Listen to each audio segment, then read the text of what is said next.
మాది అప్పికట్ల ఆకురాజు రాజేశ్వరి. మొట్టమొదటి నుంచి ఇది నందమూరి మీద ఎంతో అభిమానంతో ఉండే గ్రామాలు ఇవి. బర్తిపూడి, అప్పికట్ల. అటువంటి గ్రామంలో ఇటువంటి అరాచక పనులు చేయటం చాలా దురదృష్టకరం. ఎవరైనా ఎవరి పార్టీ వాళ్ళని గౌరవించుకోవాలి. మా పార్టీ మేము చేయకూడదు, అటువంటి వాళ్ళు చేయకూడదు.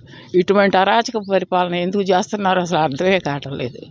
అటువంటి విశ్వవిఖ్యాత నట సార్వభౌముడు ఆయన నందమూరి అన్నగారిని ఈ విధంగా అవమానించారు. చాలా బాధపడుతున్నాం. ఇక్కడ వాళ్ళందరికీ ఆయన అంటే ఎంత అభిమానంతో మేము ఎంత పుట్టినరోజులతో సహా ఎంతో బాగా చేసుకుంటాం. ఇది వేరేగా చూపించుకోవాలి కానీ విగ్రహం మీద ఆయన మీద చూపించాల్సిన అవసరమే లేదు. అటువంటి అరాచక పరిపాలనలో ఉన్నాం. నేను కోరుకునేది ఏంటంటే వాళ్ళైనా మేమైనా ఎవరి పార్టీని వాళ్ళు గౌరవించుకోవాలి.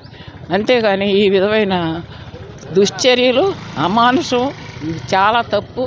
ఎవరికైనా ఇరు వర్గాలకి తప్పే. అందరూ కలిసి దీన్ని ఖండిస్తున్నాం.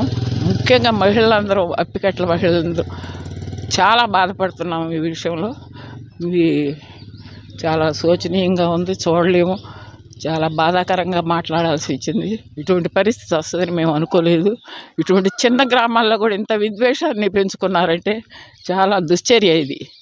చిన్న చిన్న గ్రామాల్లో అందరం కలిసిమెలిసి ఉంటాం, ఎవరి పార్టీ వాళ్ళు చూసుకోవాలి. అంతేగాని ఆయన ఆ విధంగా ఖండించి చాలా చూడలేని పరిస్థితి.